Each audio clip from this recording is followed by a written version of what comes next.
I'm Holly Keegan, founder of Academic Ascent. In my 20 plus years as an educator, I have been incredibly fortunate to learn from fellow educators, the families I work with, and the students I serve. Now I want to give back, so I've created these audio sessions as a way to share the best of what I've learned along the way. My hope is that it feels like a conversation and leaves you with something you can take away from each session to help your child manage student life just a little bit easier. After all, we're on this journey together. So let's get started.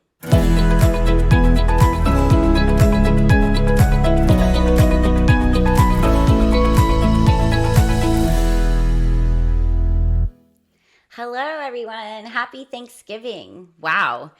The school year is well underway. We are really in the thick of it. And on top of that, we are entering into a very busy season. But I love November. I love the focus on gratitude, and I think it can just be so powerful. At this point in the school year, your children may have experienced some bumps in the road, and it's these bumps or failures that I think our students should have gratitude for. Yes, gratitude for failure. And this may be an unpopular opinion, but hear me out a little bit. There's a great phrase by a man I consider a bit of a habit guru, James Clear, and he says, "You're not failing, you're in the middle of succeeding." And I love that phrase, and I think it just captures what it's like to be a kid beautifully. If you think about it like this, from the time we're infants, we're failing constantly. An easy example is learning to walk, right? You try, you fall, you get back up and try again, and you fall some more. It's just this wonderful time of building perseverance. It's really the adults around us that teach that failing is embarrassing, or sometimes they even try to keep children from failing.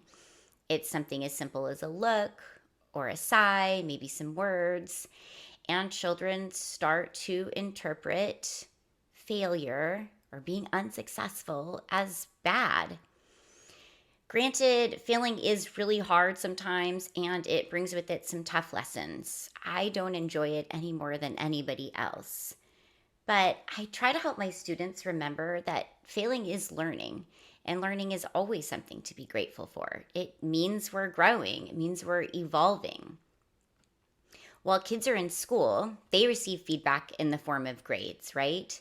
And they strive for good grades as a way to show that they are good or smart or a master of a subject.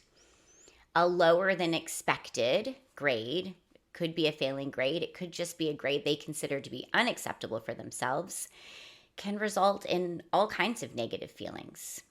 I hear this a lot in my sessions. I hear students tell me that they studied, or they're just never going to get it, or they're just not a math person, and they want to just move on from that.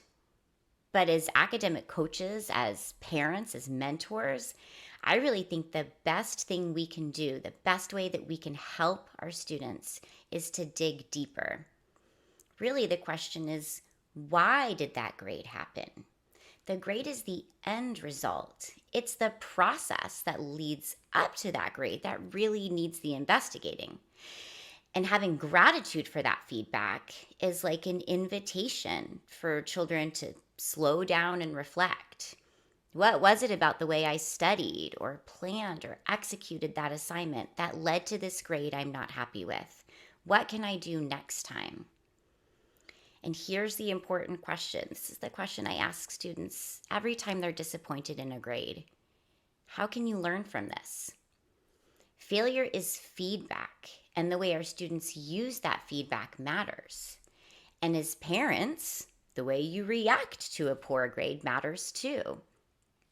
So I first encourage you to wait and talk about it once you've sorted through any frustrated feelings of your own, and approach that conversation both calmly and, importantly, from a place of curiosity.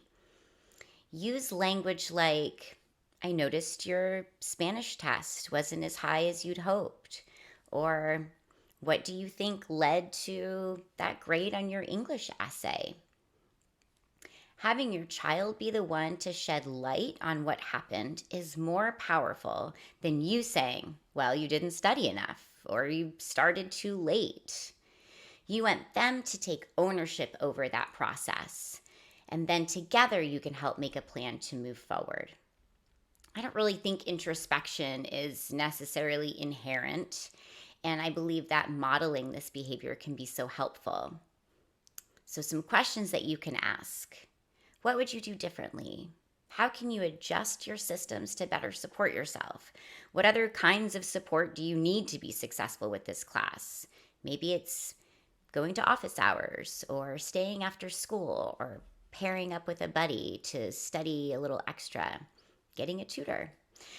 Inevitably, your child may respond with, I don't know. And really, that's okay. Sometimes they just need a little space to process what they can do. But I just encourage you to resist the urge to solve that problem for them. Something I like to ask is what they might suggest to a friend who's going through the same thing. If you have a much younger child, this process might be a little bit difficult. So you could give them a few suggestions that might help and have them choose what they think will work for them. So, failure is hard, yes, but it's also a part of life, both in and out of school. So I think this is a great season to use gratitude for the failures that you're most grateful for and share those with your child. Teach them that these are all part of learning. And remember, the grade is the end result. The process is where the work is. That's where you need to focus so that you can problem solve and help your child to move forward more successfully. I know that I am grateful for all of you, and I'm grateful for all the failures that have led me to this point. Thanks so much for listening. Happy learning.